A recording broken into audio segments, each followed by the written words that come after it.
Test.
Is it 2018 already?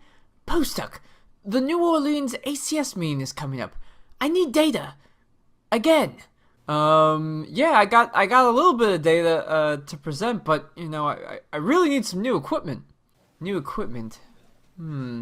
Well, time to make it rain. Damn.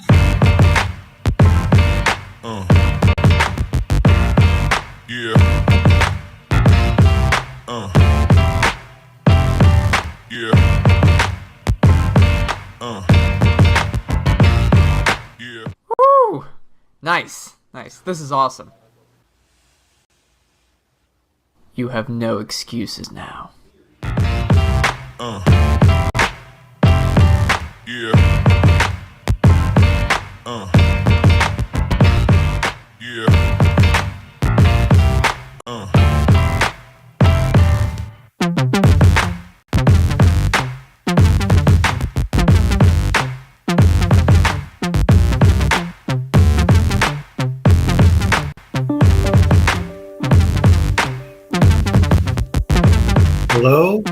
Hello everybody. Hello and welcome.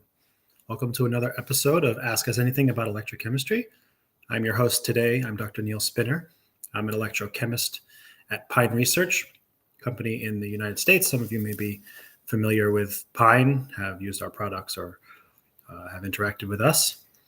So this event that we have been doing now for, I think this is episode 50, has been quite a while, so about a year.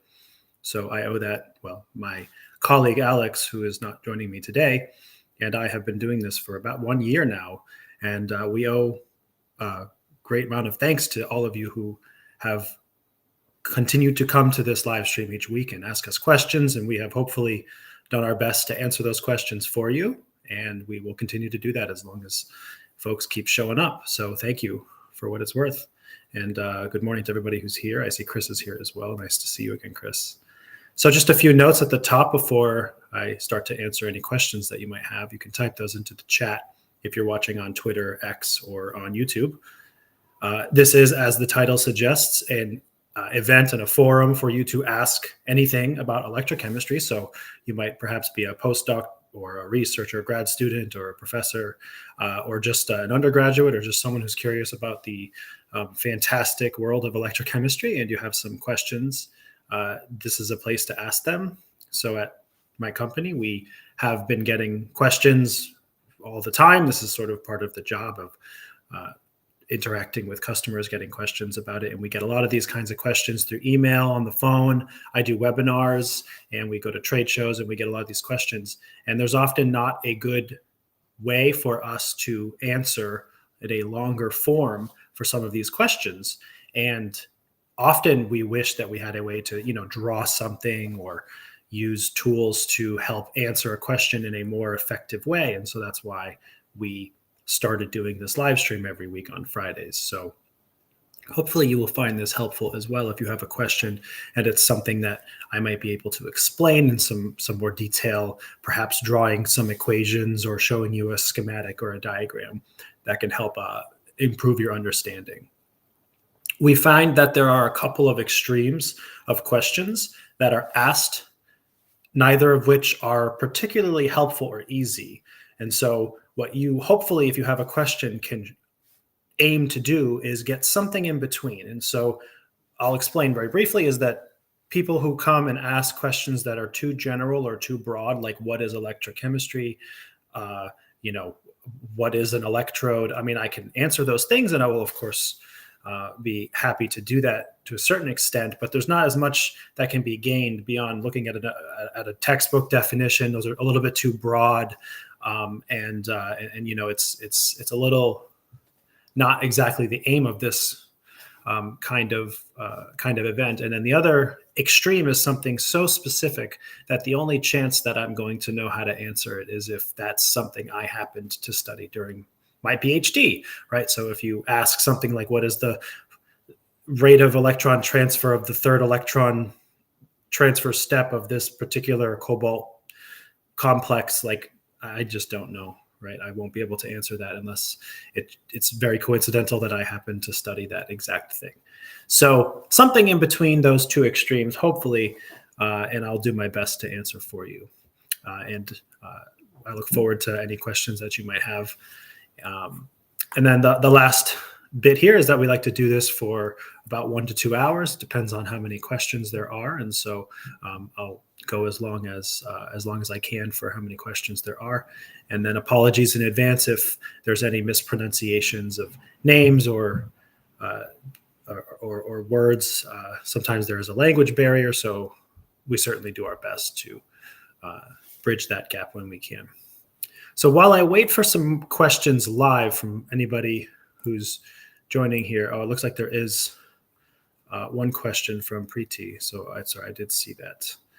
I have one other comment that was made on a YouTube channel I will answer. I want to kind of show how to do something, but let me see what this question.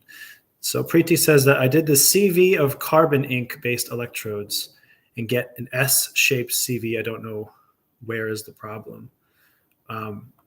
So I think it is also difficult for me to pinpoint exactly where a problem might be with something like this, because an S-shaped CV is typically an indication of something like diffusion controlled, a diffusion controlled experiment. So I'll kind of share my screen here, make sure that it is sharing. I think now I am sharing here. I'm just by myself here. I don't have Alex to make sure everything is working. So pardon me if it's not. So when you're doing a CV normally, oh, that's terrible. Let me try to draw that again. Not the best artist in the world, which is always evident when I try to draw things for you. If you have a CV and you get a nice duck shape, which is probably what you were maybe hoping to get, right? You have your oxidation peak up here, and you have your reduction peak down here. The reason that as you scan this direction, and then it drops, or when you scan this direction, and then it drops this way, this part here on the upswing, that's Butler-Volmer kinetics. And then you can think about this kind of decay is Cottrell decay. These are the names of the equations that sort of describe, that's supposed to be an E. And again, I'm having trouble with my mouse drawing anything that looks like words, so apologies. The point of this is that the diffusional properties that lead to a Cottrell response are such that when you have your electrode surface, right, this is my electrode and it's in solution, and I have some diffusion layer, usually delta is the letter for that thickness, right? This is the thickness of this. Over time, it grows, right? It grows over time and gets thicker. So delta, times 0 is less than delta at time equals, whatever, any time. Okay. So because the diffusion layer thickness grows on an electrode, carbon, whatever you're using, it takes longer for your molecules to diffuse their way to the surface where they can then react and form your product. Now, so I just set all that up to illustrate to you that if you're getting an S-shaped, sorry, I should reshare what I didn't finish that kind of thought for you. I want to finish this thought. So if, for example, the diffusion layer does not grow and it remains fixed, it's just this thickness all the time. So it's not this blue growing line, it's just this one thickness no matter what. Well, what you won't get a decay, you will just get a flattening out. You'll get an increased kinetics and then you'll get a flattening out. And so if I draw this down here a little bit more clearly, you get this kind of S shape, right? Instead of the duck where the peaks kind of make, do that, right? So you get this S instead. Sometimes there's a hysteresis between the positive and negative, but basically this looks like the letter S. So what I want to say, you didn't get oxidation and reduction peaks. So I guess that's right. So if you didn't get peaks, you get an S. The best that I can say to your question. So you said you didn't get oxidation reduction, you get this sort of an S thing. The best that I can say is that it would seem to indicate that you have some kind of controlled diffusional situation.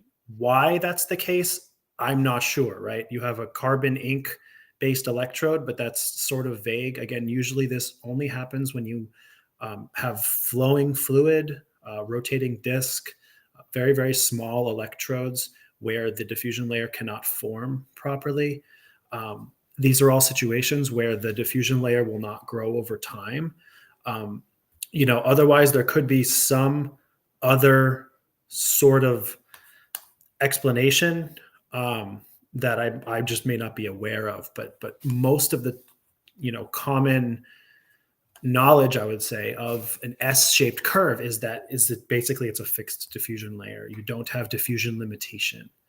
You have diffusion limited current, but you don't have a growing diffusion layer that's causing a decay in the current, because that's diffusion is what causes a current decay in a voltammogram.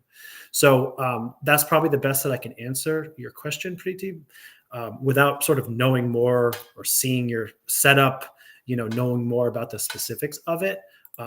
It indicates some kind of diffusion limitation where the diffusion layer is fixed for whatever reason somehow. And this looks like Naresh has a question. It looks like kind of along these same lines. If it is diffusion controlled, how will it reflect EIS, and which circuit will fit that? Okay, so this is a good question. Let me share with you a typical kind of EIS response when you have a diffusion limitation. So forget all of those scribbles. I'll add some new scribbles for you. So in the situation, so I'm going to make some assumptions, right? So I'm assuming I have, for example, one Faradaic reaction, right? And then some diffusional effects, right? So if I say, let's say, not diffusion. So this would be like not, I don't know, diffusion limited or diffusion controlled, right? So it's the situation where, so this is the situation where the diffusion layer thickness is growing like a normal stationary electrode, not like Preeti was talking about with the S curve, you'd have a duck shape, those kinds of things. So the most common sort of, Nyquist plot you might get would be something like this, right? And so you have essentially a circuit fit that would be something like you have a leading resistor. So you might say R0 or R ohmic or RS, whatever, there's different names. And then you'll have a double layer capacitance, charge transfer resistance.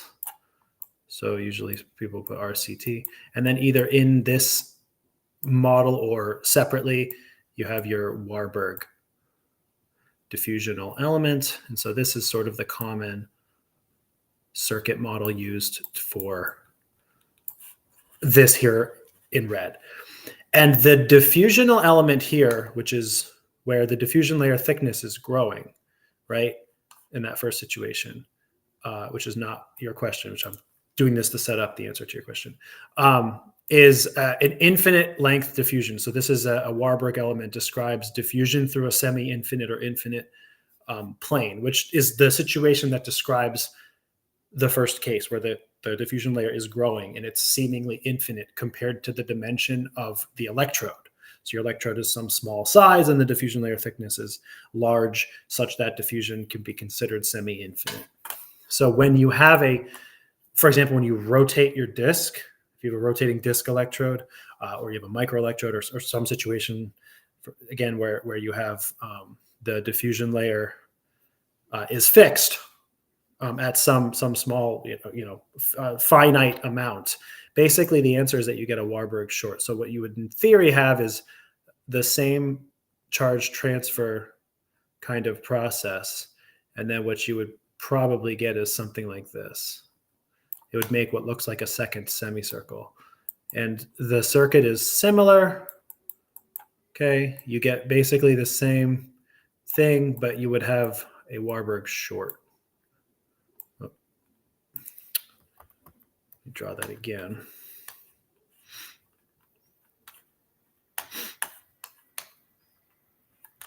Oh, this looks like my PowerPoint is hiccuping here. Okay, hang on one second. Is it still sharing? That's the question. It looks like maybe it is. So Warburg short. Let me double check that I'm still sharing my screen. I think it is. I'm going to fix it up again. Sorry, my PowerPoint program just restarted for some reason. So, okay. A Warburg short is basically the element that you tend to get here. And so this is sometimes confused for a second Randall's element, this semicircle right here. But effectively and there is a sort of pseudo resistance, if you will, impedance associated with the width of this. But basically what you get is that as the diffusion becomes fixed and finite in length, this tail at low frequency, diffusion still happens at lower frequencies, but it curls down. And so as like, for example, diffusion layer gets smaller and smaller, this curls down smaller and smaller. So it's like spinning rotating a disk faster and faster means that you get a smaller and smaller little tail curling down on your Nyquist plot. And so that would be the sort of simplest one Faradaic reaction finite diffusion layer model that you would use to describe that process. Yeah, I think it was frozen and then it's back. I think hopefully I'm back online. I tried to undo one of the crazy drawings I made and then it crashed the program, which was super fun. Okay. Andres has a question. Let me see here. I have a question regarding electrochemical kinetics. Butler-Volmer is developed for one reactant giving one product. What if you have several products from one reactant? Yeah, this is a good question. So, this, I don't know if it's the same kind of phenomenon to a certain extent, where you're talking about a lot of these equations also have a sort of one electron assumption, right? And there are many reactions that have multiple electron transfer steps. What we tend to do, we just sort of bring this up, see if I can use it as an example. So what we tend to do as electrochemists is make the assumption that when we have multiple steps, multiple products or multiple electron transfer steps, that one of them is the rate limiting one and all the rest are faster. And, to a certain extent, you can imagine that this is a safe assumption just because process of elimination, right? If you have like a 3-step, or like to use the example of like the oxygen evolution or oxygen reduction reaction, it's a 4-electron process. And so, one of the things that's kind of interesting about the literature and the research that's been done forever, basically, on oxygen reduction, oxygen evolution, is RDE, Butler-Volmer, Kotechi-Levitch kinds of analyses that technically make the assumption of an irreversible 1-electron transfer. Well, this is a 4-electron transfer, right? So it's kind of like, is this accurate? And there's a certain degree of built-in inaccuracy there. And I think that's to a certain extent true with your question, right? If you have, Butler-Volmer is assuming A plus one electron goes to B, but you have a multi-step process, you are sort of faced with one of two options, right? It's like you can treat this like an, if you're familiar with like simulation, like an EC or an ECC, right? Reaction, like the overall equation, for example, that maybe you're referring to is like, A plus some amount of electrons goes to B plus C, or multiple products, right? You can treat it almost like two steps, each involving one thing at a time, or like if you have multiple electrons transferred, you can treat them as like each individual elementary step. And then you sort of assume, well, this is the rate limiting one, this is the slow one. So all the rest of them happen so fast that they can be basically neglected. And you kind of associate the overall rates of current or the heterogeneous rate constant or whatever with one of those steps. So there's kind of a, this sort of, like I said, assumption that you have to make with these, these types of types of reactions. But you're right, because the tricky thing with any real life reaction is that it is often not one electron only, and it is not often one-to-one products and reactants. And so it does make things kind of tricky. But I think some of what I just mentioned is sort of the common practice for the electrochemist. You're forced to make the assumption of which one's rate limiting and things like that. But it does just add a degree of uncertainty in your measurements for sure. Okay, so I have there was a comment that was made on one of our YouTube videos some time ago. I want to answer this while looks like there aren't any other questions at the moment, so I will start to answer this while I wait for some other questions live. But I thought this was just a good kind of fundamental question. It would be useful to show some people might be curious how this comes about. And it was a general question. It was how does pH affect the potential that I'm measuring, either with a voltammogram or with a bulk electrolysis or something like that. And I thought it would be helpful to kind of just talk through this. And, sometimes you see things like 60 millivolts or 59 millivolts. That number pops up a lot. And it comes from the Nernst equation. And I thought it would be kind of useful just as a fundamental electrochemistry exercise to show you where that comes from. So I'm going to do that for you now, if I can, and hopefully I don't crash PowerPoint, excuse me. Okay, so let me make sure that I'm sharing again. It looks like I am. Okay, that's good.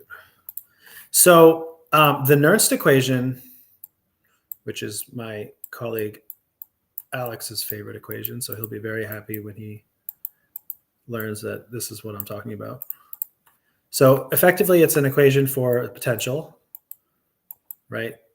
And the E potential is equal to the standard thermodynamic standard potential. Sometimes it's a superscript or a subscript, minus, R. Oh my gosh, I'm such a bad artist. And also, this mouse is not really behaving itself today. It's giving me weird tails and things. RT over NF times the natural log of Q. Let me check that I'm still sharing and it's not crashing because it's being weird. Okay, so this is the Nernst equation. All right, so basically what this means is that I have some E0, and it's whatever potential it's going to be. But what I'm kind of after is this E right here. What is my potential, and how does it move from some standard set thermodynamic? This E0 is just set by thermodynamics by the Gibbs free energy of my reactants and products. So I'm just going to forget about that for now. What I really want to know is the potential that I'm at is dependent on constants, R, T, N, and F. These are all constants basically. And then the natural log of the reaction quotients, right? And so if I have some reaction A plus Ne goes to B, right? My Q is basically roughly the concentration of B divided by the concentration of A. It's reactants over products, right? Now it's technically activity, not concentration. I'm just making an assumption of concentration. So there is some error associated with that, and I'll talk about that a little bit later as well. But basically that's what we have here right now. So let's put some numbers into this, right? And I will show you where this comes from, right? So R is 8.314. I'm using sort of all standard units so that the units will work out. This is joules per mole. K, T, 298 Kelvin, which is like 25 degrees C. So again, I'm making a lot of assumptions. Assuming a 1 electron transfer for N, and then Faraday's constant is 96,485. That's coulombs per mole of electron. And so when you do the math out here, you get joules per mole. K, moles of electron, those cancel. K cancels, joules per coulomb is a volt. So when I do this out, the number that I get for this is RT over NF, is equal to, it's 25.7 millivolts. So 0.0257 volts. Okay. Now, so 26 millivolts. Okay. Now here's where we get this number that you're probably familiar with, which is the 60 millivolts thing. I'm going to hide the question so I have a little more space here. This is perhaps obvious to some of you for mathematics. I know some people math isn't their favorite topic, so I'll show you a little more clearly. The reason that we actually have to do a little more transformation here is because we have natural log and we like to use log base 10, right? So what we want is this to be log. Now, the quick transformation is that if you recall your logarithm, mathematics, right? If I want to get this log of Q, it's log of the Q over log of the base. So ln of Q is equivalent to log base 10 of Q divided by log base 10 of E, right? Because that's the base of the natural logarithm. I can illustrate that as well, just quickly, in case, again, mathematically, you're sort of confused where this comes from. Let's just say that the natural log of Q is equal to some number X. I can take this and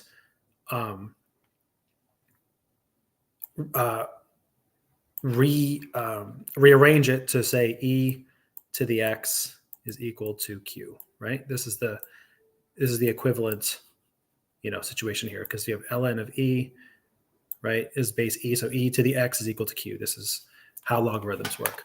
All right. So E to the X equals Q. Now let me take the log of both sides of this equation, right? And then you can use the rules of logarithm. So the exponent comes out here. So X times the log of E is equal to log of Q. All right. And now the last thing that we have to do here is we're going to solve for X. So we divide both sides by log of E. So X is equal to log of Q divided by log of E. And so this is just a simple mathematical thing. I just kind of think perhaps it's helpful for somebody to see where this comes from. So X is equal to ln of Q, and it's also equal to log of Q over log of E. So you can see I set these two equations equal to each other, and that's how I can make that substitution, right?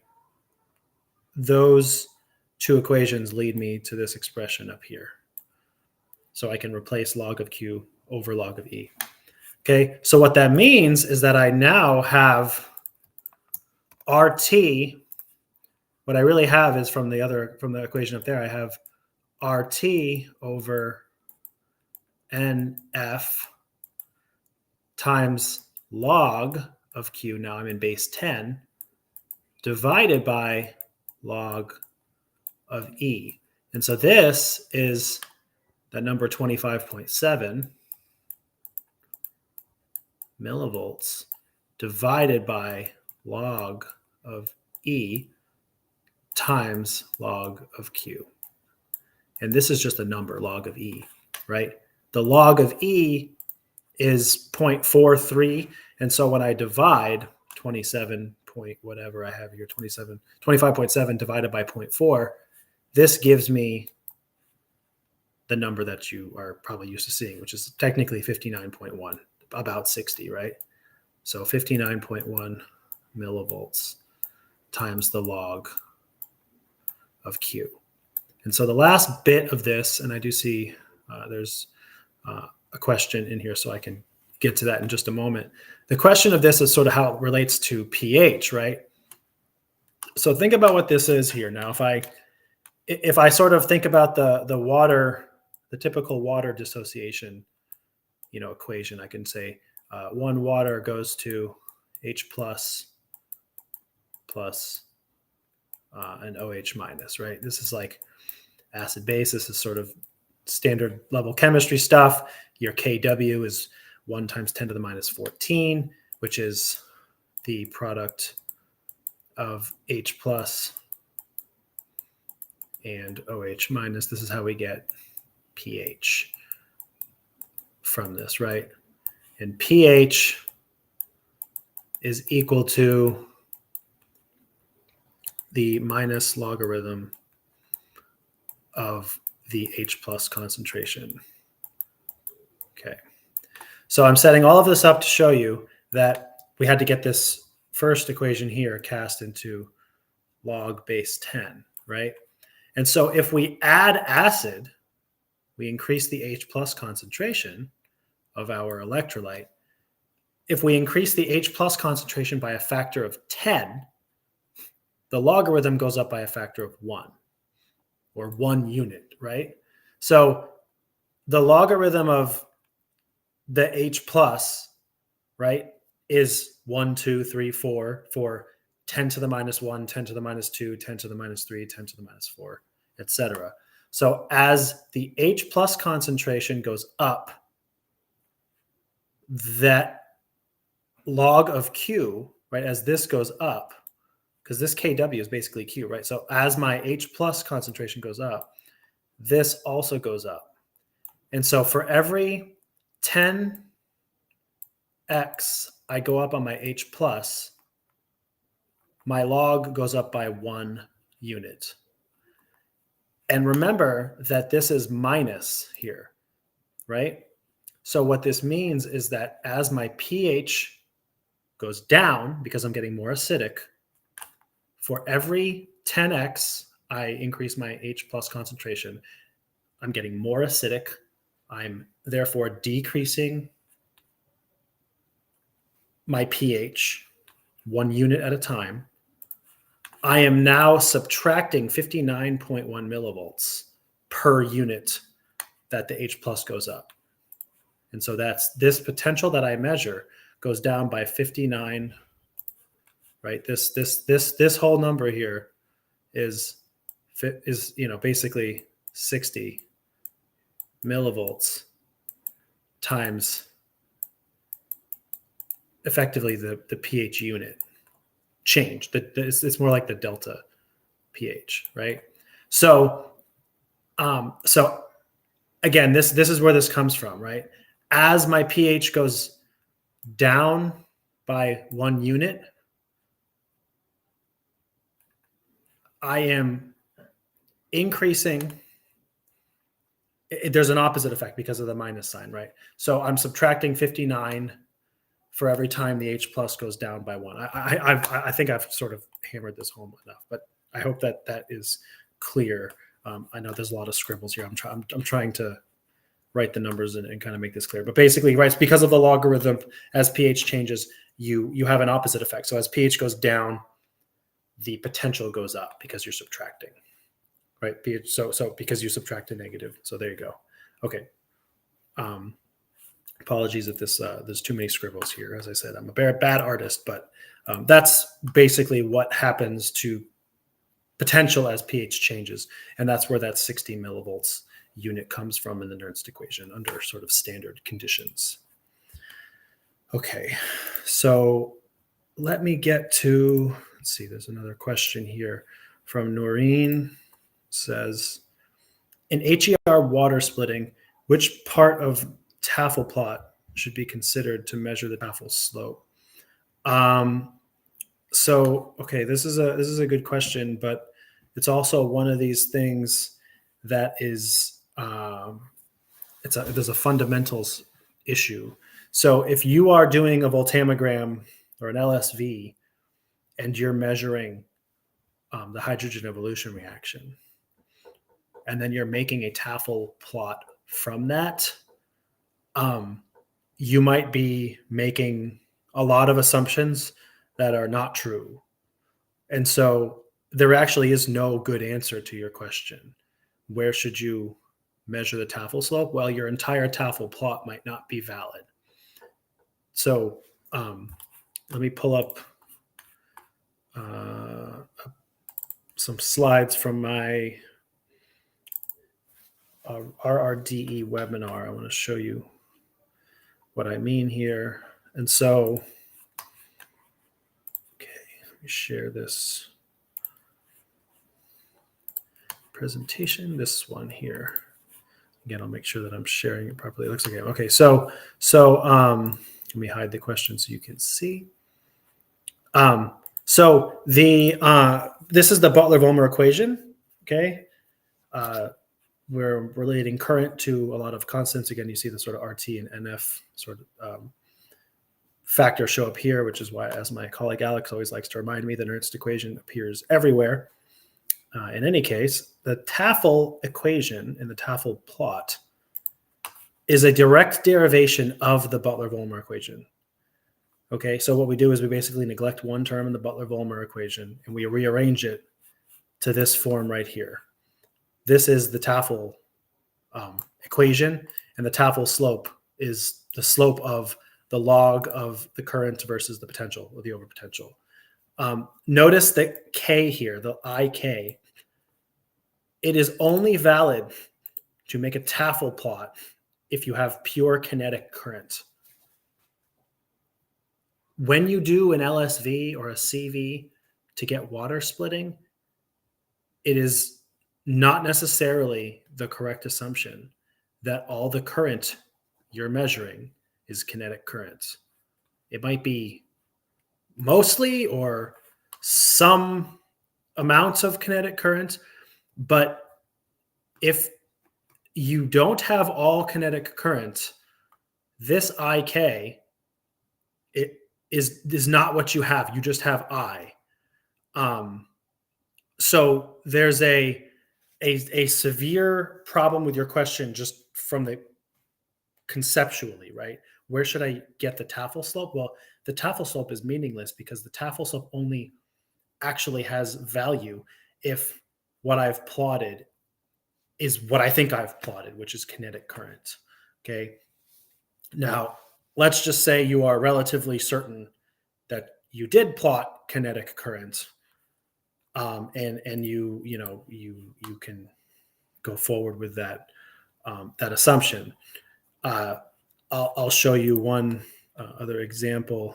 Let me pull up some data for you. Oh, I've already got this. Let me see here. Just give me a moment because it's just me today. So I'm trying to get the Tafel data for you, and I can kind of show you how this works. And so very, very, very briefly is that you often have a situation where, again, assuming that the assuming that the current is kinetic current, as I said, which is not necessarily a guarantee, but I will kind of go forward with that assumption for you for this example. And I'm just making my Tafel plot right now, so just give me one moment here. I'm going to make a plot and put my Tafel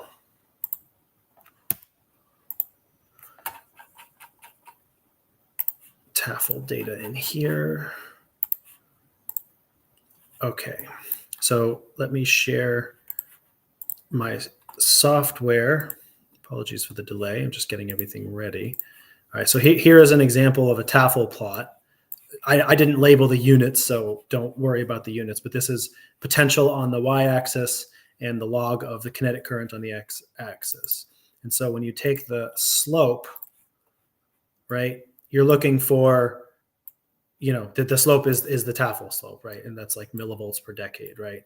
Now, partly the answer to your question is you should be looking in the kinetic region. You're plotting kinetic current, but also wherever the kinetics is the most pronounced driving force of the reaction you're studying, whatever potential range on the y-axis, that's where you should be taking your slope, technically.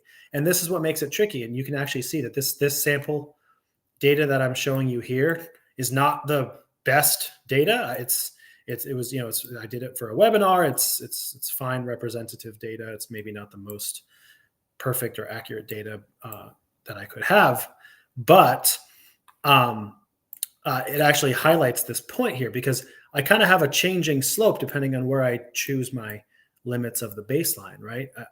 The slope changes. So where do I pick?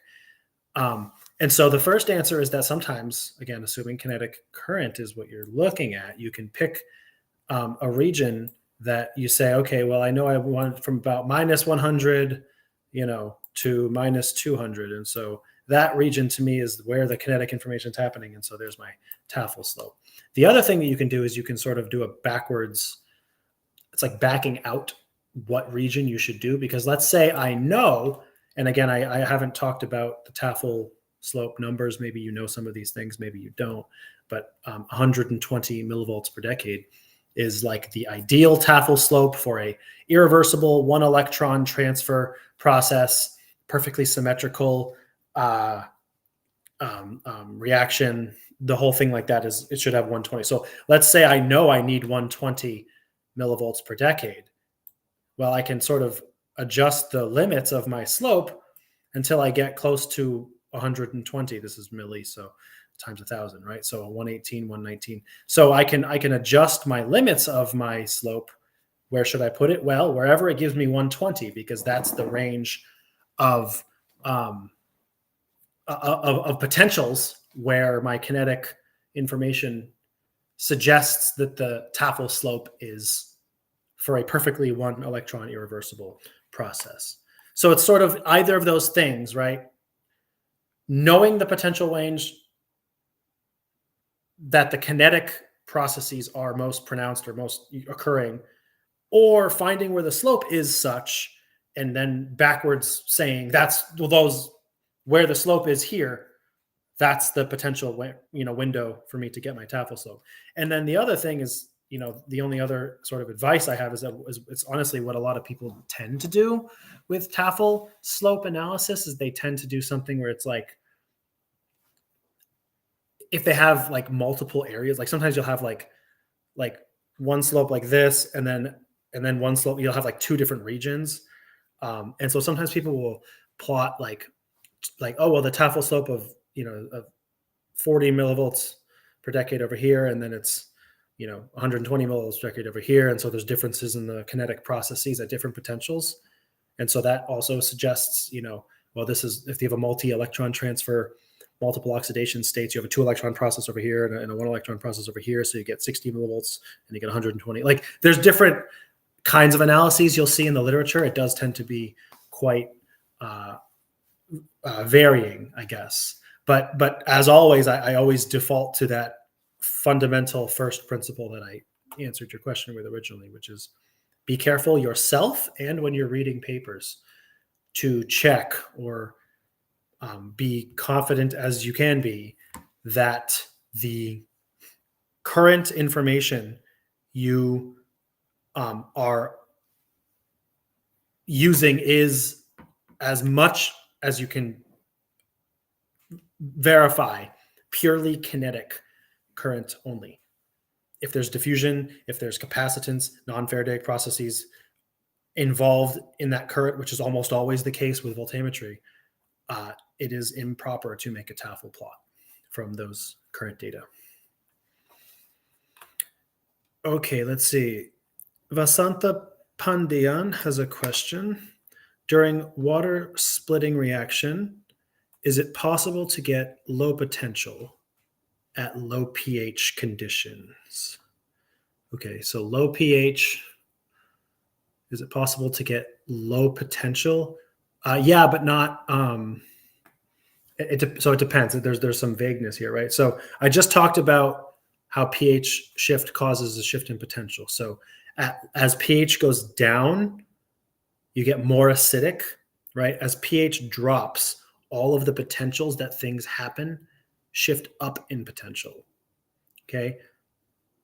So let's say the water splitting reaction, which is the HER part of it, is at 0 versus NHE at like pH 7, right?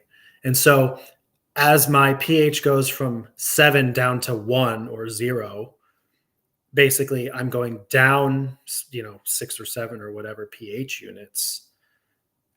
That means that the potential at which it occurs goes up by 7 times 60, which is 400 millivolts, right? Whatever the right number would be exactly. So that means that if you have a low potential, like 0, you are at pH 7, you're at the potential of the hydrogen evolution reaction. But if you're at pH 1, you're well below because of where it moved, because of the pH, right? So now, like in that situation, if you're at a 0 potential, 0 millivolts or whatever, at pH 1 or pH 0, you will have a 400 or so millivolt overpotential of reduction overpotential to do the HER. So, but all of this is sort of, I don't know, academic, if the right word. Like potential shifts for all sorts of reasons. You just have to know where it is for your specific experiment, right? Because if everything is based on, NHE, which is actually the same hydrogen evolution reaction, the normal hydrogen reaction at pH 7, but you're at pH 1 using a different reference electrode, you just have to know how to adjust your potential. So for example, if you're studying the hydrogen evolution reaction at 0 and you then reduce the pH to 1, it goes up to 400 or whatever. So 400 millivolts versus NHE. And then you're working against calomel reference electrode. And that's about 200 millivolts. So you subtract 200 millivolts from that. And so that's 200 millivolts at pH 1 versus SCE, right? So you just, low potential means nothing because it depends on what it's against, right? So you just have to do all of the different shifts according to what reference electrode you're using and what your pH is compared to like a neutral pH. And then you should be able to determine what potential things are happening at. And then you should be able to also adjust other people, the potentials you see in the literature, right? You can either you can try to copy, for example, you see someone's, voltammogram in a paper and it's like, oh, sulfuric acid and volts versus SCE. Well, you can produce your own sulfuric acid solution and use your own SCE electrode, and you should get the same roughly the same peaks positioning or something like that, right? But if you're doing it versus mercury sulfate, well, then you just have to shift by, it's another 450 some odd millivolts difference between calomel and mercury sulfate, for instance, right? Mercury sulfate's like 650 or something. Calomel's 200. So, right. So the low potential means almost nothing. It depends what the reference point is. So I hope that's clear. And at worst, if you're unclear on how that works, all it means is you'll end up going the wrong direction, and it will be very clear. Like if like, for example, if you think, I am against, my 600 millivolt mercury sulfate reference, but I add 600 instead of subtract 600. Oh, whoops. Well, when you do the voltammogram, it'll be very obvious. Like it'll look terrible. It'll be, probably obvious. You're trying to match what a paper looks like. And it's not working out. It's like, oh, well, maybe I went the wrong way. So let me subtract instead of add, and then your voltammogram will look right. So all that is to say that all of this is just plus or minus arithmetic, and you just have to figure out which direction it's going. Like I said, just know your direction. pH goes down, potential goes up, pH goes up, potential goes down. And then if you go from NHE to a reference, you subtract the reference potential, and that's the potential against that reference electrode. I hope that is clear for you. I know it's kind of a lot of talking through arithmetic, but that's kind of the heart of electrochemistry, is figuring out what potential you're at. And everything is relative. Okay, looks like we have a 3-part question from the Norwegian something.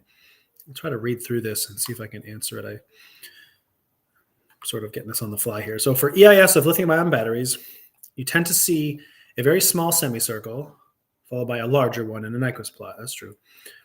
These are often both ascribed to the SEI, the film resistance, double layer capacitance, and charge transfer, without specifying which phenomena is behind which semicircle. Oh, okay. Sometimes the semicircles are all grouped as charge transfer. Is there a good way of ascribing a specific phenomenon to each semicircle? Yeah, of course. Let me show you what is typically done for those processes. I'll draw it here in my little PowerPoint doodle. In short, the order goes SEI, anode, cathode. But I'll try to draw it for you. Let me make sure again that I'm doing this right. Yeah, it looks okay. So like you said, there's usually like 1 or 2 semicircles. It tends to vary, but let's just kind of have a sort of a general. You will sometimes, you'll often have an inductance, right? But I'll just draw it, but we'll ignore it for purposes. Sometimes you'll have kind of a small semicircle and then a big one, and then sometimes you'll have a little tail. Sometimes the last one will kind of tail down. It sort of depends, right? Generally speaking, what we have is SEI over here, anode here, and then cathode here, and then whatever diffusion is at the lowest frequencies. So that this would be like any part of this. Usually the battery goes up like this or something like that.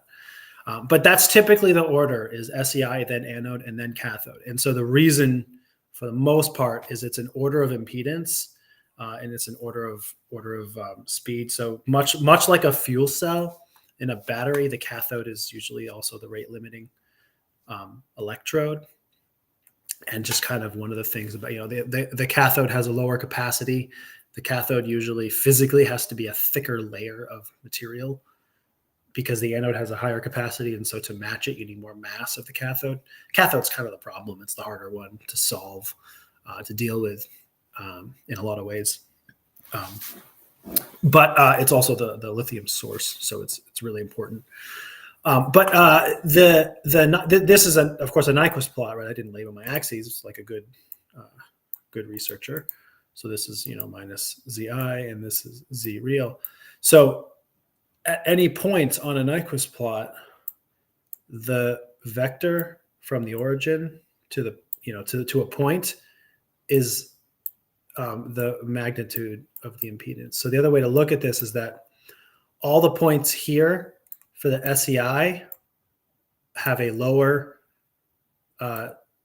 magnitude of impedance than the anode, which have a lower magnitude of impedance than the cathode. And so basically the order they appear is also related to the order of magnitude of their impedance, which is also related to their speed. The cathode is the slowest and the most highest impedance process in diffusion as well. And the SEI usually sets up pretty quickly. It's a fast process, so it's got a fast speed. And so it's not too much impedance associated with that. And so that shows up early. Sometimes you'll get kind of one semicircle for both of these, right? The SEI and the anode will sometimes mesh together. Sometimes it depends on the battery. It depends on what its state of charge is. Sometimes at like different, I think like 0% state of charge, you get more distinct semicircles. At 100% state of charge, you often get like almost just like one semicircle. They're all meshed together, and it's smaller. So something like that. Again, it depends on the exact battery, and there's a lot of situations where it differs. Sometimes you get like 3 full semicircles for SEI, anode, cathode. Again, sometimes you just get sort of one, and it's like it's kind of like all the semicircles overlapping a little bit. You're right, their impedances and time constants sometimes overlap depending on the state of charge or the state of health of your battery. As time goes on and the battery gets more used and worn, the width of this semicircle will grow and increase, which means the impedance is going up because the battery is degrading over time, things like that. So I'm kind of talking through a lot of different things, but generally speaking, the order that you're referring to here is SEI, anode, and then cathode.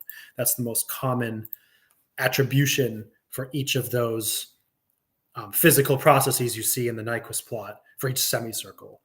That's the order that they appear. So again, if you're sort of saying, oh, well, I'm trying to study, my cathode, the impedance, how it changes over time, you want to look towards the low frequency end, the last semicircle, and see how that changes over time or temperature or whatever your variable you're doing is. Ferris, good to see you again. Let's see, Ferris has a question. Could you still use Tafel plots to measure relative corrosion rates on a material with and without a coating, even if your experiment wasn't appropriate for measuring purely kinetic currents?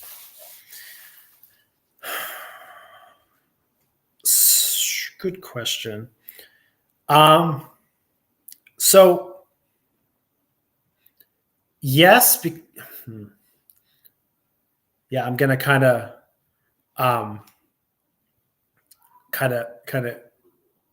backtrack on a little bit of that, right? So when it comes to corrosion experiments, Tafel plotting is actually quite common. You often plot an anodic and a cathodic curve from the open circuit. So yes, but not in the same way that that you would do it for like RDE. Okay. The typical kind of Tafel transformations of corrosion, like with and without a coating, is to start at the open circuit and then move very, very slowly positively or negatively from that, right? And then when you do your Tafel transformation, you're looking for a straight line, right? And then typically what you're doing with the Tafel is you're looking for an intersection between the anodic and the cathodic Tafel slopes, and that is related to the corrosion rate. You get basically what's called E core and I core. So CORR core, not CORE. Like it's the specific corrosion current and corrosion potentials, and basically let me see if I can pull up a page we have that kind of shows the equation of this. I know this is a bit tricky. Let's see, corrosion rate. let me see if there's some equations here. But what you're looking at is it's called the Stern-Geary equation, basically, and it relates those corrosion parameters from a Tafel plot. I want to see if I have a Tafel plot in here. I don't think I do. Those corrosion, those Tafel slopes basically are each a. You get one for the anodic and one for the cathodic. Just give me a moment. I'm seeing if I have PR. Yeah, I'm not sure. I'm going to waste too much more time trying to find that. But yes, you can. The thing you're trying to do is either you scan really slowly, and so when you if you do a voltammogram relatively slowly, like 1 millivolt per second, you don't have a huge amount of double layer buildup. So you're minimizing the non-Faradaic contribution to the current by scanning really slowly, or you just do a bulk electrolyte, like you hold the potential for a bit, hold the potential for a bit, hold it, move it, hold it for a while, so it sort of stabilizes out. You're kind of like discharging the capacitance each time by holding at the potential there as long as you can, because capacitance is proportional to scan rate, and so that minimizes non-Faradaic contributions to the current. And so kind of, yes, you can do what you're suggesting. And that is one commonly done thing, even though I've just said, be careful, don't ever do Tafel because it's a bad idea. It's like, I'm kind of eating my own words here. I know you're asking about a different kind of analysis and corrosion analysis where Tafel is commonly used. And part of the reason is because exactly what you're talking about is that when you have with and without a coating, right, the kinetics will change, and they should change, right? In theory, the resistance, which is the slope of an IE curve, or the Tafel constant itself, which is just a transformation of that, should change if you have a coating or you don't have a coating, because the resistance should go up if you have a coating, because the amount of corrosion should go down, and the current passing should go down when you have a coating. It's protecting the material from corrosion. Okay, let's see here. Akashdeep, I think it's next. Let me make sure I didn't miss anything. Yeah. So it says, is it okay if during galvanostatic charge discharge, we charge the supercapacitor fast and discharge it slow? Is it mandatory to keep the ratio of charging and discharging current as 1-to-1? No, it's not mandatory. The problem you run into with something like that is you won't be able to probably track metrics like efficiency. For instance, when you charge and discharge at the same rate, it's a little different for capacitors and batteries, but I think there's crossover here where you charge it up at one rate and you discharge at the same rate, and most likely the capacity you measure from the discharge will be slightly less than the capacity of the charge. And that's your efficiency, right? Because you always lose a tiny bit of energy, right? You can't really strictly, beyond just measurement error or unfortunately other things like ripping electrolyte apart leading to extra capacity or the appearance of capacity. Generally speaking, the discharge capacity you get for charging and discharging of the same limits in the same rate, you'll get 99% or something, or maybe close to 100%. But if you charge it up really fast, and you discharge it slow, you'll probably measure something like a better discharge capacity than a charge capacity because of how fast you charged it. If you charge it up really, really fast, you're not going to get the best capacity. Charging and discharging quickly, is something that we all want to do to be able to charge up our phone or our car or our computer, very, very quickly. And fast discharging for getting a lot of power. Like if you have an electric car and you're trying to accelerate very quickly, you need to discharge very fast. And so this non-uniform ratio happens quite often in real life. And so even from just that perspective, of course, you can certainly do that. It's just that the measurement of metrics like efficiency will be difficult to do when you don't do that. And it depends on what you're after, right? If you're studying supercapacitor or a battery for a real world application, then what you're talking about doing is probably a good idea, because you're trying to get sort of like how does this perform in a real life application? And charging and discharging at different speeds and to different degrees is what really happens to a car, to a phone, to a computer. You use your phone for a while and it's discharging a lot, and then it's discharging slowly, and then you charge it up fast or slow. So it's almost never charging and discharging at the same rate, right? But if you're just trying to study the fundamentals of your material, charging and discharging, seeing how efficient it is, how many cycles before it starts to die or degrade, then you would probably want to have a 1-to-1 ratio and do a very systematic, uniform kind of a test. So it just depends what you're looking to do. But generally speaking, the answer to your question is no, it is not mandatory to keep the ratio the same, strictly speaking. Let me see here. Vasanta Pandayan has a follow-up. What did I answer for you previously? I have to remind myself. I'm sorry. Low potential, low pH. Okay, right. So you've said, in general, based on Nernst equation, while varying different pH conditions, researchers, they're getting increasing potential towards low potential. So I think there's something confused about what you increasing potential at low potential. Do you mean increasing current? Increasing potential at low potential doesn't make any sense, right? I assume one of those is supposed to be current, so I just think maybe there's some confused. You might have used the wrong term in one of that. But we are using buffer solution with AgCl electrode for water splitting while varying different pH. Our CV potential shifts toward low pH at low potential. Shifts towards, so at, again, it's, I think you're backwards here, right? Towards low potential at low pH. So you're saying the opposite of what okay, let me try to clarify, and then again, I apologize if I'm not understanding you perfectly well, because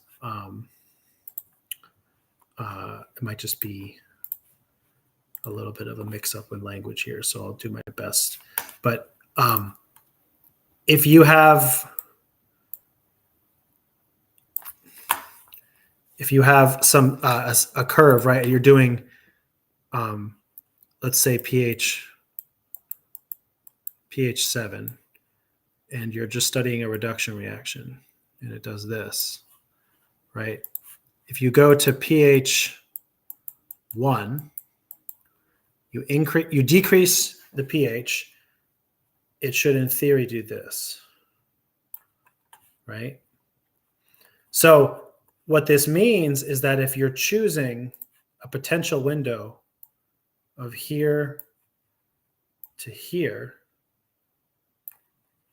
then what you see will matter depending on pH. But it sounds like what you're saying is that you're getting the opposite effect, that as your pH goes down, this is moving more and more negative. But I guess again, the point is, are you adjusting your pH? Excuse me. Are you adjusting the potential window you're doing your reaction at? Right. So if you're going, let me try to draw this another way.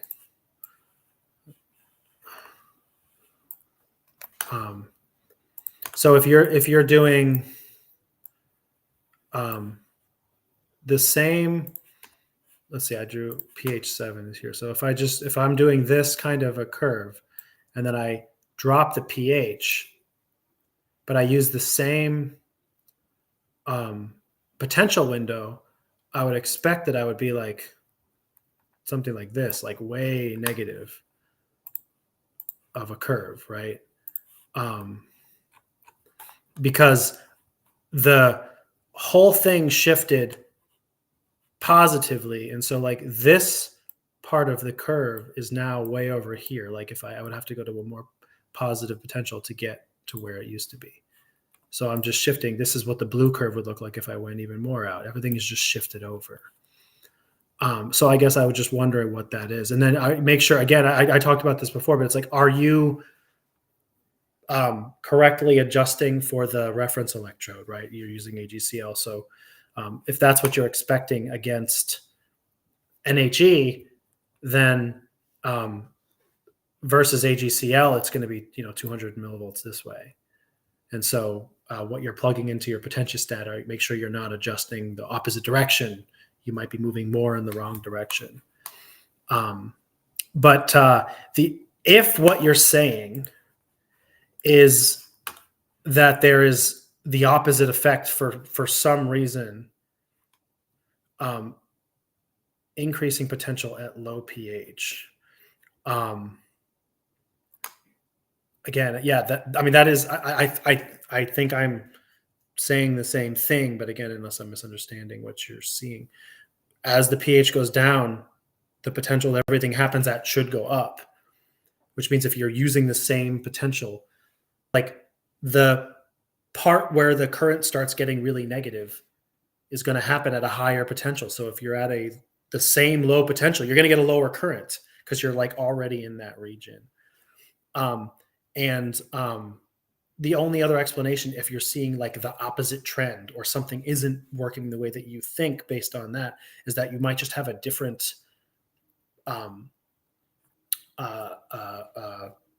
procedure or mechanism, that happens in acid versus neutral versus a buffer solution. Because what I talked about with how pH shifts the potential is making a lot of assumptions, right? It's just, and one of those assumptions is that the reaction occurs in it's the same reaction, right? Or for instance, but it's just occurring, it's shifting because of the H+ concentration. But very often adding acid to your electrolyte changes the fundamental reaction that's happening. Like you'll have some acid catalyzed something. And so now everything I drew isn't really valid. Like now the curve is different because there's some acid catalyzed thing. So that could be what's happening as well. I don't know again. I think what I'm understanding is correct, but it's possible I've misunderstood a little bit of what you're asking. But please do, clarify and let me know. I want to get to some other questions, but I think that it sounds like what you're saying is the expected result, which is that as pH goes down, the features should shift to more positive potentials, which means you get more negative current at the same potential you used to be at pH 7.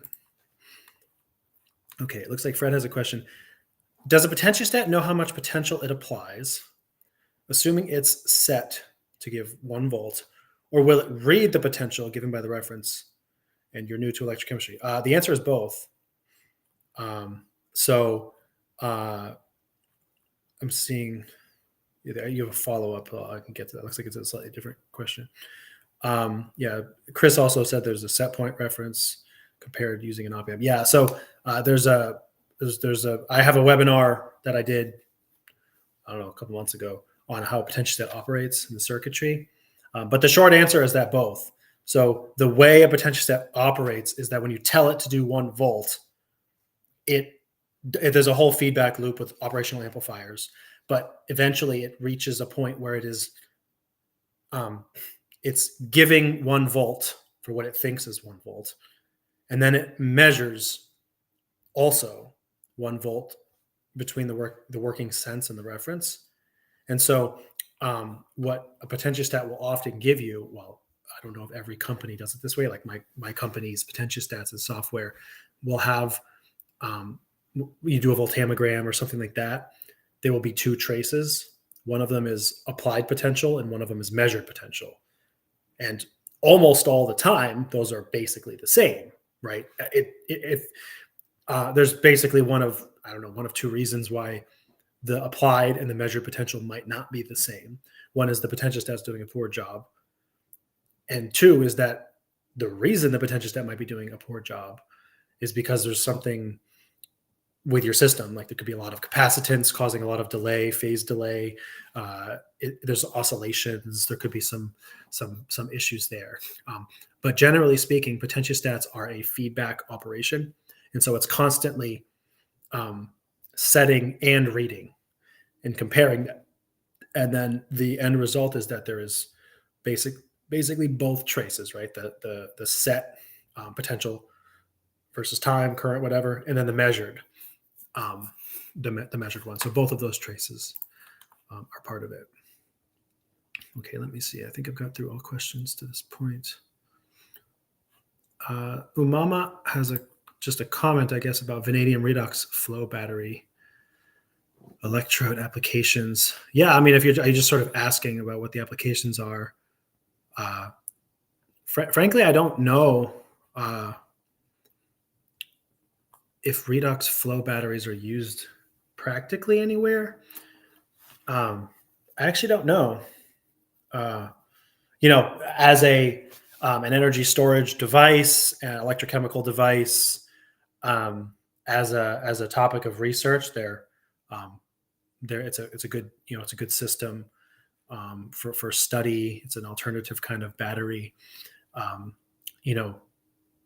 Liquid fuel-based sort of batteries and power sources are not often used as applications for things like consumer electronics or things like that, because you don't want to have to, for example, give handheld devices or phones or things like that where there's like a canister of liquid, right? Like we have cars, you can have a gas tank. So, or like if there's not really many, it's not a technology that's reached that point, but like fuel cell cars are possibility because you can have a hydrogen and oxygen tanks and fuel, but like cars, vehicles can sometimes have room for reservoirs of liquid or gas. And so like a redox flow batteries, like vanadium redox flow batteries is, depending on the power and the application, the power and the capacity that they can deliver, could be used for applications like that potentially. But I don't know if there are any. Like I just don't know. I don't know. There's some, for example, at my when I was in grad school, they unveiled a big stationary power thing with fuel cells to power some of our research facility, which was kind of cool. So big fuel cell, alternative energy kinds of devices can be used for stationary power and stationary storage and things like that. So I don't know if those are some of the sort of anticipated applications of vanadium flow batteries, or that just haven't reached market implementation yet. But that would be my guess, because I don't think you're going to find, small consumer electronics using these kinds of systems. Flow of liquid and stuff like that is often hard. You can get leakages and things like that. So it's a little bit less conducive for those applications. Let's see. I see Chris is working with Fred a little. I'm going to get there eventually. The Norwegian something has another kind of follow-up here. In a 3-electrode cell, what are the fundamental reasons why the reference electrode should be very small and close to the working electrode? So the reference electrode doesn't have to be small, but the reason you want it to be close to the working electrode is to reduce the uncompensated resistance. The size of the reference electrode is actually irrelevant. That's not entirely true.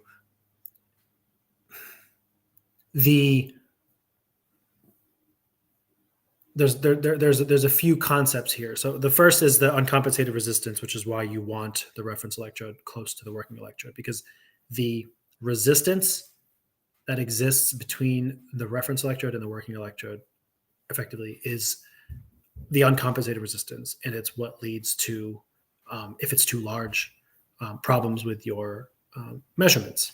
Okay. Now, if the reference electrode size, as far as like the, if you have, so it's a potential sensor, right? Potential is not dependent on surface area, current is, okay? And it's not a current measurement device. In fact, due to the design of a potentiostat, current does not, for the most part, does not flow through the reference electrode, okay? So you can use a tiny reference electrode in a very big cell and it would theoretically work just fine if you could get it close enough to the working electrode, right? Or if you have a really concentrated electrolyte, it won't matter. Why I am trying to clarify is because there's another phenomenon called parasitic capacitance that can occur if, for example, you have a very large, like a glass body reference electrode and it is far in the solution. You can have a lot of parasitic capacitance that affects fast experiments like impedance. And so effectively, there is a parasitic capacitance of 5 to 10 picofarads that can occur through the glass wall of the reference electrode from the bulk electrolyte to the interfill solution. And so the bigger your reference electrode is and the more it's in solution, the worse that capacitance. So it's a catch-22. You need to be close to the working electrode, but you also don't want it very far in solution. It doesn't matter what the size of the reference is, just as long as it's close to the working electrode. And you can have it sort of like the frit, the bottom part of it in the solution, but not too far dunked down if you can avoid it. Okay, let's see. Fred says that he's in trouble for some reason. He found out a reference has a potential drift of 250 millivolts against the same reference. That is a lot. During electrodeposition, did the CV and electrodeposition with that reference electrode? Yeah, Chris was saying what were the conditions in the species you're working with. And Fred clarified a lot of things, all aqueous, copper sulfate, lactic acid, pH 9 to 12 is 60. Measured it against OCP. Oh, okay. So this is actually an important point here. You're using a leak-free. I don't like those leak-free reference electrodes. You're poisoning your reference. That's possible. Not sure the AG is the most appropriate. And you're using a leak-free miniature. You can use it in alkaline solution. Yeah. I don't know. I don't want to speak totally out of turn here. There are very few, maybe one or two at most that I've ever seen. There might be more that I just am not aware of. Companies that make these leak-free, quote unquote, reference electrodes. And they claim that they can be used in aqueous or non-aqueous, alkaline or base because they're leak-free. I have severe doubts about these claims. It is unclear electrochemically how they work. If there is truly no leakage, if there is truly no flow of ions through the bottom part, which by my recollection looks kind of like a piece of carbon or something black. I suspect that it is actually porous and it is just very slow leakage. I don't think it is actually truly leak-free, which means one of two things. It means that you might have some contamination, as Chris suggested, or there's such a tremendous impedance associated with it that you're going to get some measurement errors in some situations. The other thing about it is, I don't know how to put this delicately. If the phenomenon of leak-free reference electrodes was as successful as we would hope, literally no one would ever use a regular reference electrode. Like, why would you ever use a regular AgCl or calomel or mercury sulfate, mercury oxide reference electrode? Like, you would never use it because they're such a pain. They have frits, extra impedance, leakage in or out. All these problems are associated with reference electrodes. And the leak-free would seem to get rid of all of those problems. And there's probably a good reason why most electrode manufacturer and instrumentation companies don't make and sell leak-free reference electrodes. I don't think it's that this science hasn't, been quite figured out yet. I think that there's something with it that's not quite as it seems. And I will just say that sort of anecdotally with the leak-free reference electrode, I have, I'm trying to find where you talked about it, Fred. I have noticed a shift. Now, there's a difference here, right? There's a difference between a drift and an offset, because what you're describing does not seem to be a drift. It seems to be an offset, which is not the worst thing with a reference electrode. If you have an offset of even something as big as 250 millivolts, as long as it's steady and stable and not moving, you can just correct for it, right? You could, in theory, just correct for it. So you could just shift all your potentials by 250 millivolts and still report them versus AGCL. You could do that if they're not moving, right? If you check it against your AGCL, and it's always 250 difference, you could just shift your results by that. You might want to check against an actual different reference electrode to make sure like your peaks are 250 off always. If it's drifting, like if you're measuring the OCP and it's like 250, 200, 150, it's moving, it's swimming, that's way worse because it's inconsistent over time.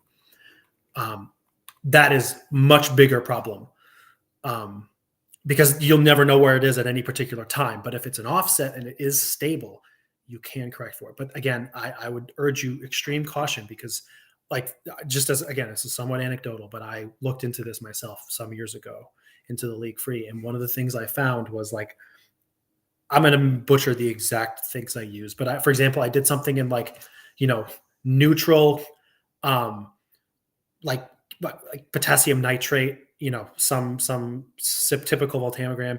And then I did it in acid, and then I did it in base.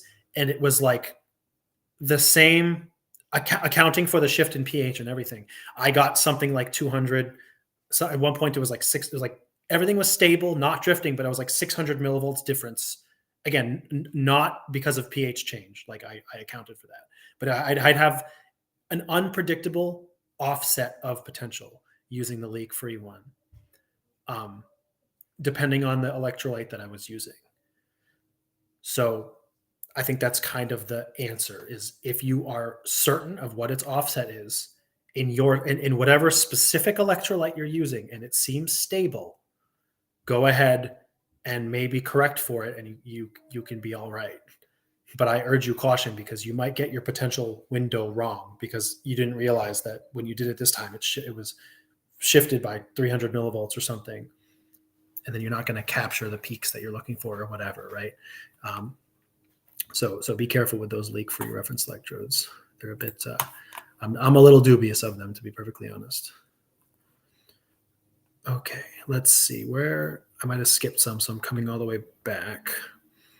I got the 3 electrode cell question. Yeah, Chris was helping with Norwegian and with Fred. Let's see, there's another Norwegian question. What is the benefit of circular geometry of the reference? For example, a ring in the midplane between working and counter over a wire single point reference. Circular geometry. I'm not sure what system you're referring to here. A wire, a single point. If you have a wire as your reference, it's probably more of a pseudo reference. So that's first of all. I don't know what a ring in the midplane between working and counter is precisely. What system? I'm trying to think what architecture or system that is referring to. I'm not positive, so apologies for that. But strictly speaking, a reference that is a wire is a pseudo reference, right? If you have a silver wire or a Hastelloy or a platinum wire, that's a pseudo reference because it's not a Nernstian couple like AgCl or H mercury calomel, mercury oxide, mercury sulfate. These are thermodynamic couples that have a fixed potential, and that's why it's sort of a contained thing. If you have a wire or a single point, the benefit is you don't need to have it contained, which means you don't need a frit. Everything's separated, and adding impedance, uncompensated resistance, and the like. But your set potential might drift around, it might move, like I just talked about with Fred's leakless reference electrode. If your potential is drifting over time, you don't know where it is at any moment. That makes it hard to adjust your potential after the fact to say this is how many volts versus NAG I had or whatever it is. As far as the other part, again, I'm not positive about the like a ring midplane between working and counter. I'm not sure exactly what that is. Used in lithium-ion batteries. Okay. Yeah, for batteries, it's a little bit of a different situation. Like, if you have like a piece of like wire or like lithium sort of jammed in somewhere, the reference couple is ring-shaped lithium metal in a PAT. What's PAT cell? Is it? I know. Is that prismatic? Is PAT prismatic? In any case, ring-shaped lithium. The funny thing is, I've worked with lithium-ion batteries a lot. A lot of them have cells, some full cells, but I never did the reference electrode thing in any of my cells. That's one of those extra kinds of things where you're trying to study, like you have a voltage of the anode and the cathode, and you're trying to study just the cathode and just the anode. So you put a reference in. I never did that. I never did the reference, and part of it is that it's hard, right? You add the reference in, and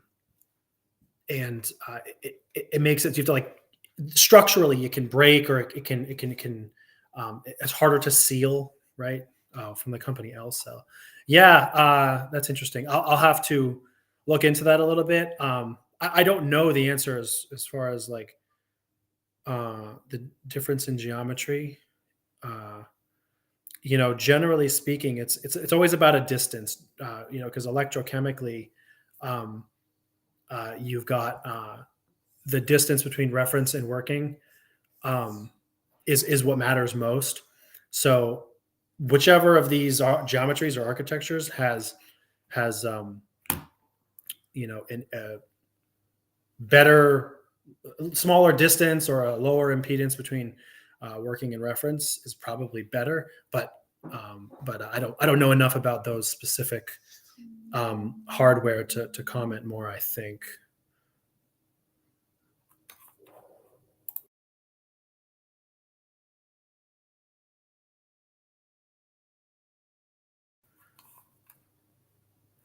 Where am I here? Okay. Yeah, Fred and Chris, I'm getting through these comments here. Let's see.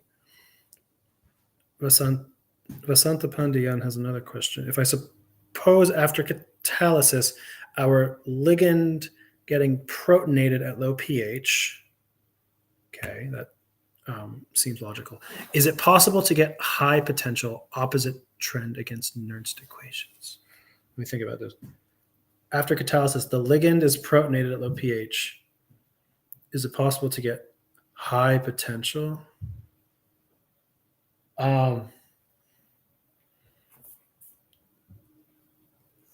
Opposite trend against Nernst equation.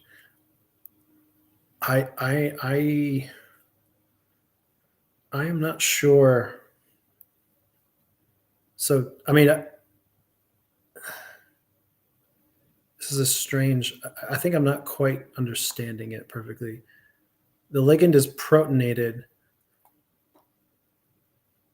Is that an electrochemical step, or is that a chemical step? Because if it's not electrochemical, it's the Nernst equation is for electrochemistry, for electrochemical step. If you have like some sort of protonation, is that a chemical step? I think, I'm not sure if those are mixing up.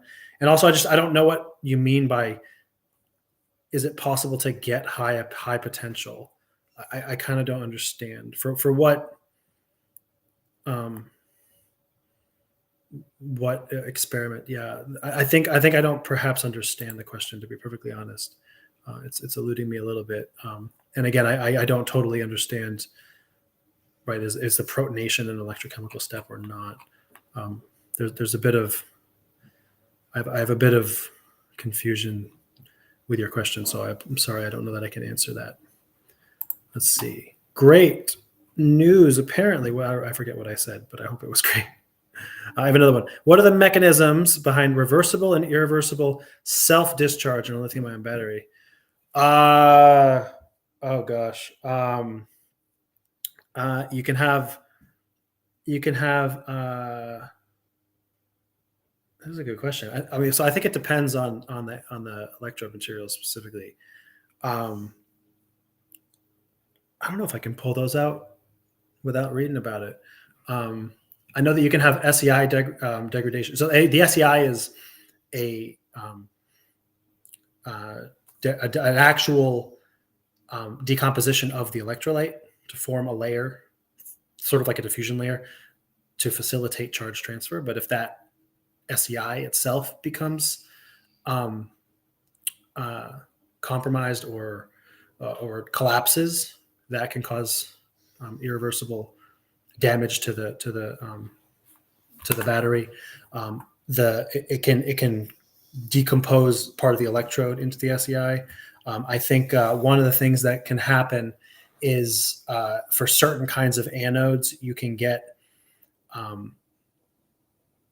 the mechanism of lithium storage involves the formation of a different oxide species, and it has limited electrical conductivity. And so if you charge it too quickly, a lot of times those non-conductive species can agglomerate, get too large, and then they're no longer accessible. And so that's a method of self-discharge. It just means less of the material is accessible for future charge and discharge operations. And you know, this is a similar thing to fuel cells. There's a thing called Ostwald ripening, where platinum molecules will sort of migrate together and make a bigger platinum molecule, and so that decreases the surface area, which decreases the performance. You can think of it as like a self-discharge. There's probably a lot of other mechanisms, and I didn't study cathodes in huge detail when I was in graduate school or as a postdoc, and I'm sure there's a lot of different mechanisms of cathode self-discharge, probably for similar reasons, because like a cathode like lithium cobalt oxide or lithium iron phosphate, for instance, you know, it's a like a transition metal oxide that has an intercalation of lithium in it. And so I imagine that over time in charging and discharging, you know, and again, back to the SEI point, is the SEI can protect from the electrodes from the electrolyte, because you have really high voltages in a battery, and that can cause degradation or over-oxidation, reduction of some of the species involved. And so if the SEI breaks down or something like that, due to temperature changes or I don't know, other situations, just age, you can probably have species that are formed that are not conductive, that are agglomerated, that can't participate in the intercalation, deintercalation processes, and that leads to more self-discharge. That's probably the best that I can give without getting back into the literature and really sort of learning. I've learned about some of those things back in, you know, I think forever ago. But that's a good question, exactly what those mechanisms are.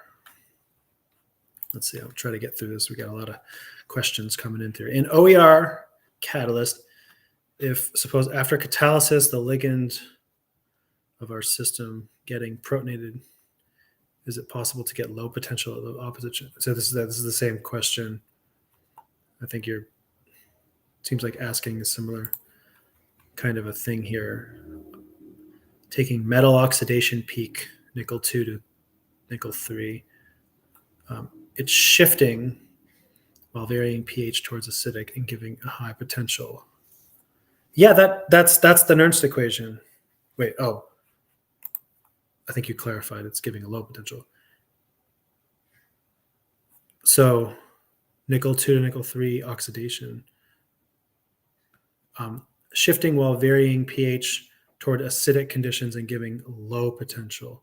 So I can speak to nickel specifically. I think the first one was not what you mean. I think what you're saying is it's like the opposite of the Nernst equation. As you're going down in pH, a peak is shifting down. I know that this, if you're seeing something opposite from Nernstian kinds of Nernstian electrochemistry behavior, for example, nickel is more, more stable in alkaline conditions. And so I think that what you might be seeing is a mechanistic difference, a mechanistic change. Again, I don't want to waste time kind of digging through equations live so I can get to everybody's question, but something to the effect of like the nickel 2 plus, nickel 3 plus redox reactions are not the same. So that whole thing I talked about where you change pH and it moves this way or that way is for like the reaction being the same, and the only thing that's changing is pH. But if the reaction is fundamentally different, then the assumption of exactly how it moves with pH will fall apart, because nickel, like nickel 2 to nickel 3, for instance, in alkaline is usually like nickel hydroxide, like NiOH2, to nickel oxyhydroxide, which is NiOOH. But you're not going to get those species in acid. Once you go to acid, it's a different, I don't know what it is. I studied alkaline nickel electrocatalysis when I was in graduate school. But the reaction in acid media is just different. So in theory, the nickel hydroxide oxidation should be shifting, but it's also just not happening. A different reaction is happening. Whatever the nickel equivalent oxidation is in acid, I don't know what that is. But you're not likely getting a lot of hydroxide sticking around in acid. So it's something else, nickel oxide or something. So that whole point there is you're probably not seeing necessarily a shifting of the same thing. You're seeing the formation of a different kind of reaction, different species or something like that, because not everything operates the same. Not every electrochemical reaction is possible in both acid and base, or even acid and neutral. So I think that's probably what is going on in your system. Okay, let me move on here. A lot here between Fred and Chris. Yeah, hopefully the leakless electrode thing we've kind of covered. Rasmi has a question. Can I use more AC perturbation than 10 millivolts to characterize the initial water uptake kinetics for a very thick coating of 500 microns? That is pretty thick. Because with 10 millivolts, I'm getting a lot of noise as well. Yeah, absolutely. Especially for systems where if you're getting noise. So if you're getting noise, two things. First is that if you're using a potentiostat that isn't showing you Lissajous plots, which is the actual sine wave IE curves, it's hard to know because you might get noise in your Nyquist plot or your Bode plot, but you don't know why. So if you can't see raw data, it's not always obvious where the noise is coming from. However, if you do have a pretty good idea of that, then you might be able to sort of, do that. Should I find the maximum AC potential below nonlinear region to apply? I mean, basically, yes, that's kind of what you're doing. To a very large degree, the game is optimizing your amplitude to be just as big as it can be to get a good signal, but still below where it becomes nonlinear. But there's nothing special about 10 millivolts just by itself. There's nothing special. If you have a very high impedance because you have a thick film, thick coating, V equals IR. So as R is up, I is down. So you have to use a higher potential to induce enough current to measure. So if you have a thick coating, it might mean you have a very high resistance, and yeah, you're going to have to use a higher amplitude. But absolutely, you can do that, and you're just going to want to do Kramers-Kronig transforms to try and check that your conditions of linearity are still met. And if you have a potentiostat that's showing you raw data, Lissajous plots or anything like that, you might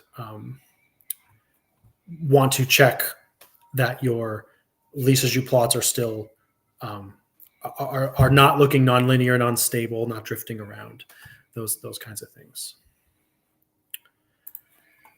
Okay, Yashika has asked, can I make a video on electrochemical sensor device, how to make it? I'm not sure that we can do that. Unfortunately, we are a company that makes our own line of potentiostats and electrodes and electrochemistry products. We can't, exactly tell everybody how to make them. It's kind of proprietary information for the most part.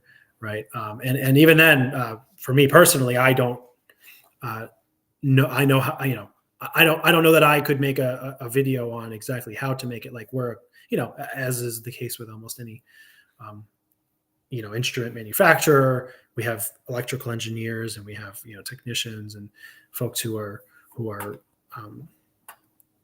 skilled at making the devices and the hardware and electronics. I'm not an electronics engineer or an electrician or anything like that. So I'm a researcher of electrochemistry too. So I don't, and I never really did a lot with building devices. Some people do, and some people like doing that. That wasn't part of my my research. So unfortunately, I'm not sure that is one that we're really going to be able to do. But there's definitely some out there, a lot of homemade, device design and things like that you might be able to find. Unfortunately, it's not really something that is really within our purview. Let's see. So quasi-reversible species change of the protonation. Evaluate the resulting species processes, catalyzing the breakdown of electrolyte. Yeah, thank you for sort of pushing on that, Chris. Vasanta Pandey, and I guess I'm still sort of not totally certain of some of your questions that you're asking or how to answer them. Maybe without even, this might be something to see data or see, would help.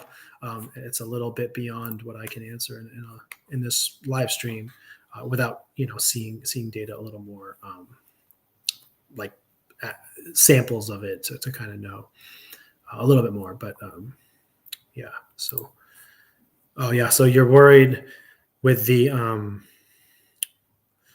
larger amplitude, it might degrade the coating. Well, it's possible, but that's, I would suspect that a wider range of potential amplitude, as long as it is remaining within a nonlinear, within a linear region, still, you should still be fine.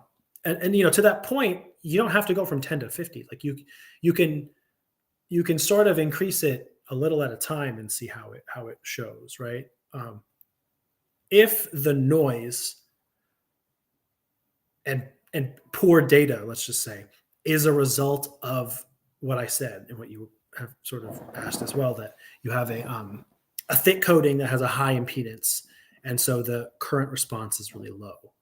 The good news about increasing the amplitude slowly is you're not damaging anything, most probably.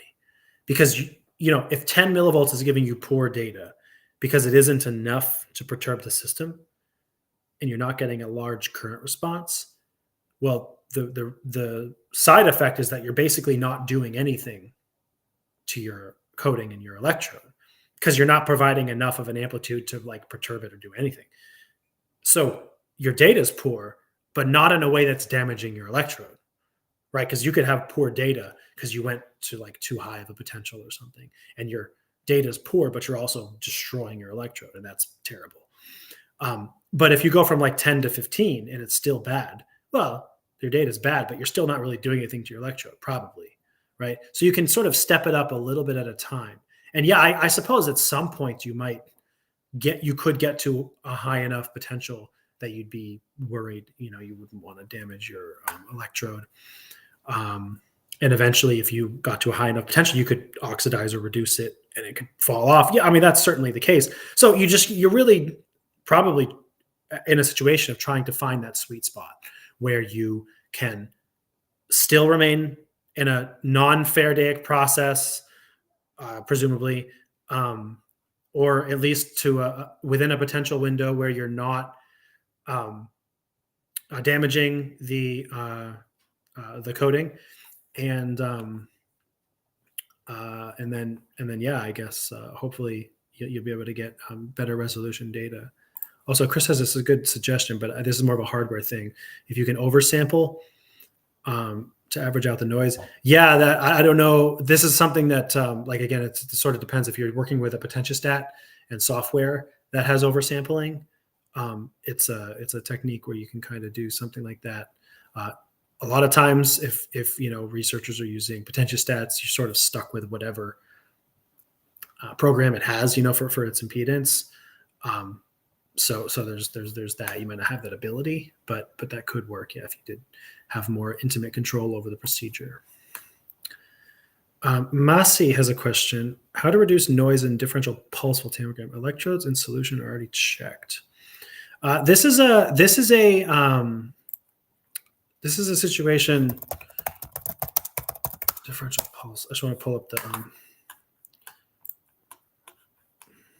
up the waveform and kind of talk through it. So, it's really a game of trial and error of adjusting all of the parameters, assuming, as you said, your electrodes and your solutions are checked. So if you're sure of that, right, then you're in a situation where what you're trying to do is adjust all of these things, right? Let me see if I'm zooming properly. Yeah, a little bit. I'm gonna hide the comment. So differential pulse voltammetry is a technique where you're doing this, right? You're holding a baseline for a while, you're jumping up for a short time, back down, holding it for a while, and then you measure the top and the bottom and take the difference. Okay, so as a pulse technique, you have multiple parameters with which to play with. You have the pulse height, okay, the overall time, which is like the length of each horizontal thing total. So the pulse is usually 10% or something. Like this will be like a millisecond, and then this will be 10 milliseconds. So it's usually a short pulse and then a long baseline. That's that's the background subtraction aspect of it. And then you have basically how far into each of the pulses are you taking your measurement point? Because you're sort of letting an average, like the current, relax at each of these pulse set points. And so all of these different times and potential widths are things that you probably want to play with. So if you're getting a lot of noise,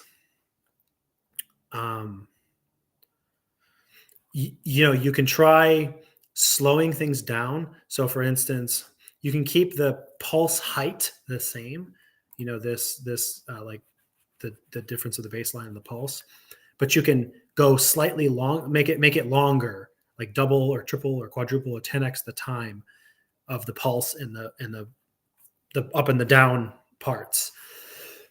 Excuse me. If you give it more time, you might be able to sort of smooth out some of the data, and then the differential that you're measuring between the top and the bottom might be a little more accurate with a little less noise. You could try that, for instance. Of course, the problem is that it takes longer, and if you're trying to have an effective scan rate, right, so the amount that the baseline jumps up each time, this orange kind of arrow here, compared with the overall amount of time, is like an effective scan rate. So you can increase the scan rate, the pseudo scan rate, either by making each of these things faster, which is the opposite of what I just told you. That might make it more noisy. So if for example, you are going to wait a little longer here, it's going to be a slower scan rate unless you increase the interval. And so if you increase the interval that you jump up and you slow down the time, you will have roughly the same scan rate. Effectively, it's like the amount of potential you're moving over whatever period of time. So I hope that's relatively clear for you. I know there's a lot of things to say. There's a lot of like parameters with the DPV, but ultimately the answer is mostly trial and error with all of those different parameters, right? And I think my first suggestion to how to check for the noise would be to slow it down, because if you're pulsing really, really quickly, a couple of things, right? If your system can't respond fast enough, it might be like as you're pulsing up and down, up and down, up and down, up and down, it's like there's noise on both ends, and it's kind of what poor. And I don't know what potentiostat you're using, but potentiostats have the ability to move potentials very, very fast, but they have what's called a slew rate, which is the rate at which it can change potential. And if you're moving potential really, really fast, you might be pushing up against the rate at which the potentiostat can do it, coupled with things like capacitance of your system. If you have a high capacitance in your system, it slows everything down. And so your potentiostat might be itself capable of going really fast everywhere, but the capacitances that are measuring are slowing it down. So it's like it can't get to the top pulse as fast as you want it to before it's already trying to go back down, and so that those kinds of things, the speed, it's like might be causing some of that noise. That might not be it, but that's just a guess. You can try slowing things down, like I said, making the times a little longer. Maybe you'll have a little more luck with your data. But that's the kind of the first thing I can think to suggest. And then I think this will perhaps be the last question, unless there's another one within a very short time here, kind of running up against my limit. But Rasmus said, can I explain why it doesn't provide EIS? Please explain why.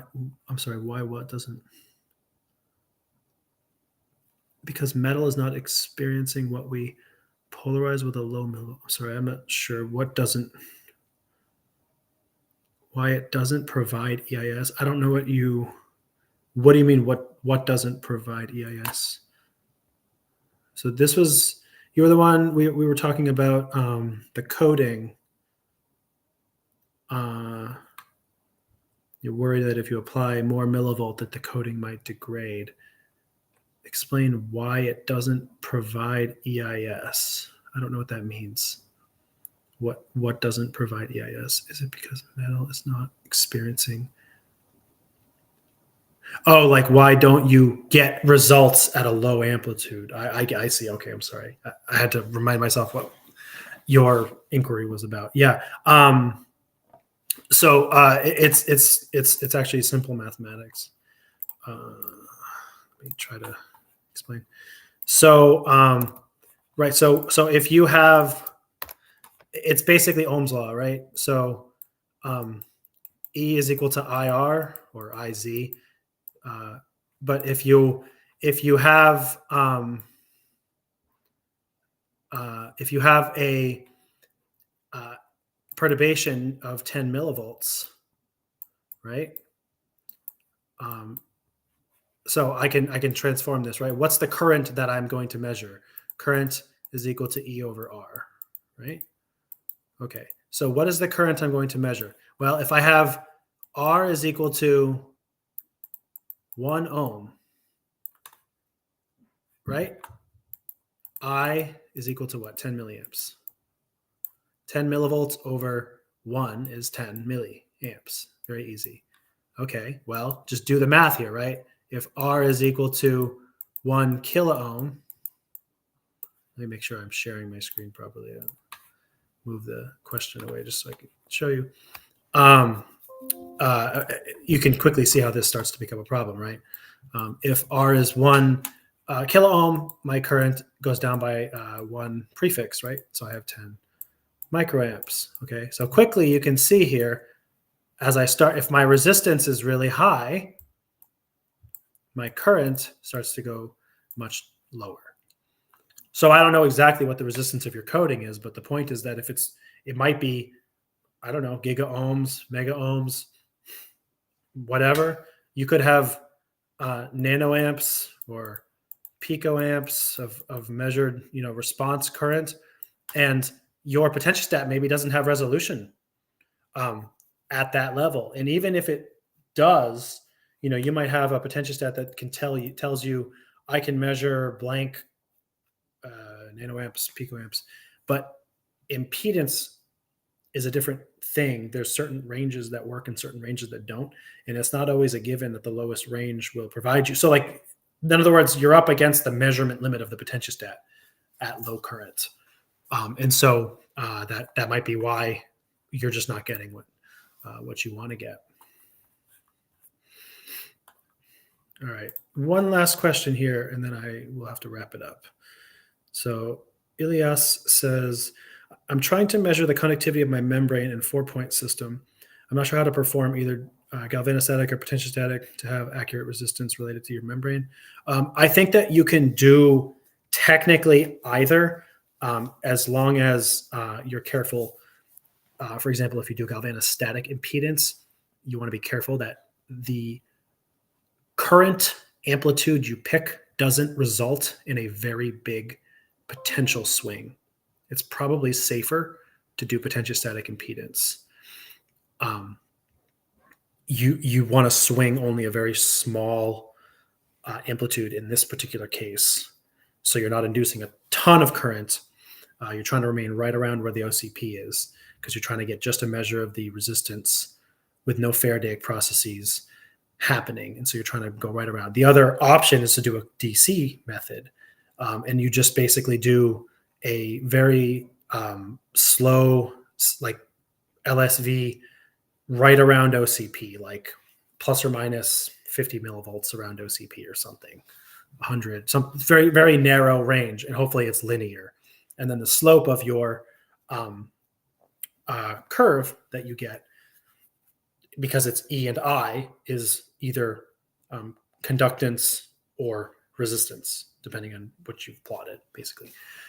But it doesn't really technically matter. But again, the danger is if you do galvanostatic impedance and you end up with like plus or minus 500 millivolts for whatever current you picked, that's probably not going to be terribly accurate, because you're going to be inducing a lot of things.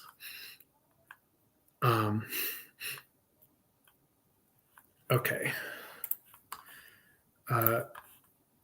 So Daniel, yeah, I'll try to just address this in a quick minute here, that I do have to end the live stream. You're doing EIS on anodized aluminum with 5 time variations, so like 5 time constants. Should you be getting 5 different fitting, or should it be the same kind? It depends. If the time constants are very similar, it might look like 1 semicircle or 2 semicircles. You can do a kind of analysis called distribution of relaxation times. You might get 5 peaks, and that infers how many processes are occurring at the same time. But the Nyquist plot, for instance, with impedance will only show the number of semicircles for each individual process, charge transfer process, that has a distinct enough time constant compared to the other processes. So very often with these kinds of systems, 1 or 2 or 3 or more of the processes have similar time constants, and so they make just 1 semicircle. And so you can't differentiate between them very easily, unfortunately. All right, well, that is going to do it today, everybody. Thank you very much. I do appreciate it. And I hope everybody has a great weekend, and I will see everybody next week. Take care.